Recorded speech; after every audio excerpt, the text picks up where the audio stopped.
Zambwana Joachim c'est dans la propre radio télévision du salon Kataï Kouman Yengaye le président Tom Nalil Ferron Manouba les grands pétroliers Mokome Yoka Joe Chogo Jomet la présence de Pauline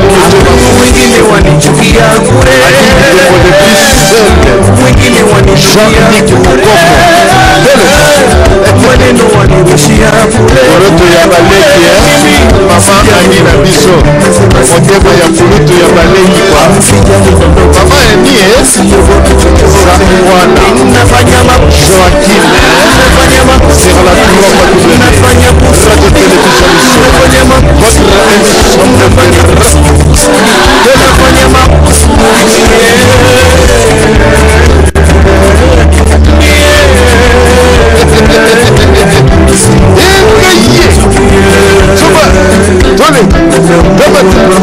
Kulutu ya baleki kwa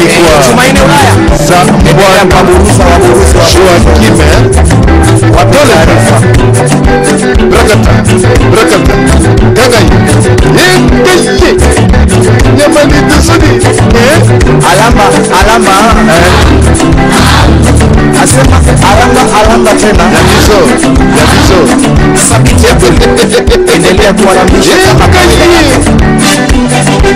votre émission préférée animée par Kulutu ya baleki Joachim Jambwana Alau kidogo natamani nipate Alau kidogo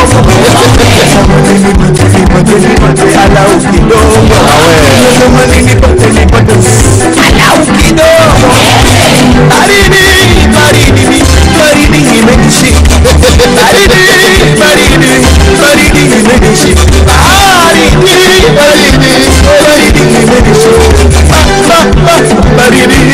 baridi imenishi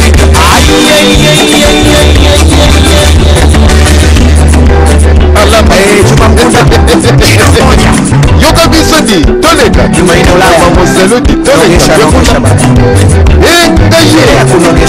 Mama Ani Kulutu Zambwana di toleka Alamba Yanso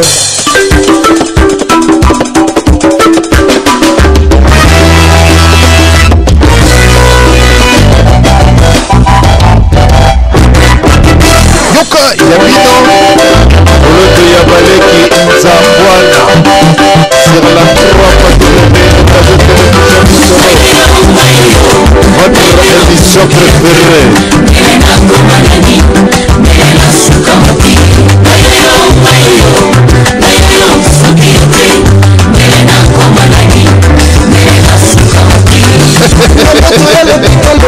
Kulutu ya baleki Zambwana Joachim votre émission préférée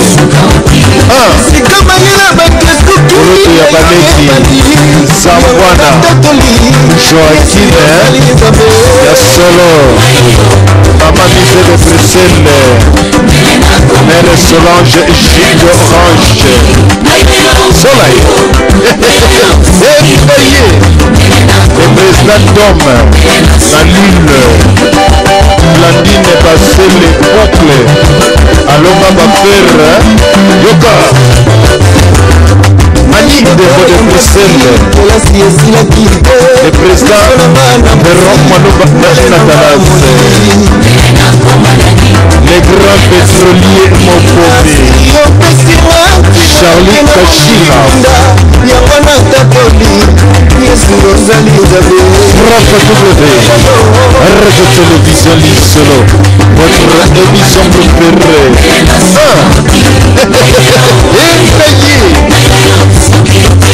Radio Lissolo bilengi ezalaka nde bakote oyo kwa Malam Komi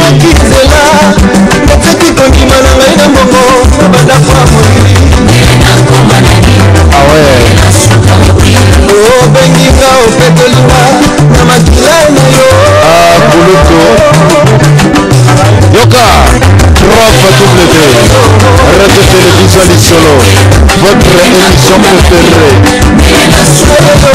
animée par Kulutu Yabaleki, Sangwana. Ah ouais.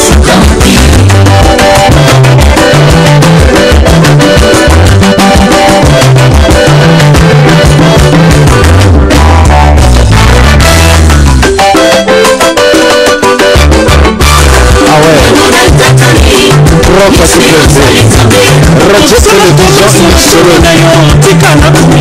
Ah ouais. Radio Télévision Lisolo. Ah ouais. Mama Ani,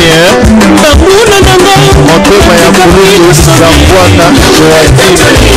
Mama Ani Longonia. Le président de Romano Manazaloche. Jus d'orange, mère Solange. Dans la distribution son exemple. Ya Kulutu Sangwana Joaquim. Et le monde à Mama Ani. On volontaire la Gisakazela. Mama Ani. Eya baleki na yo. Oya basi eni. Balanda yo toujours. Et on est là papa Sangwana. Par contre toujours quoi. Oh li pale eleki. Ole. Ropa W. Yoka. Vous êtes tous branchés sur la Ropa W Radio Télévision Lisolo. Votre émission préférée animée par Kulutu Yabaleki. Sangwana. Joaquim. Yoka. Radio Télévision Lisolo. Moto Telaki. Kala la Muzaki. Dole.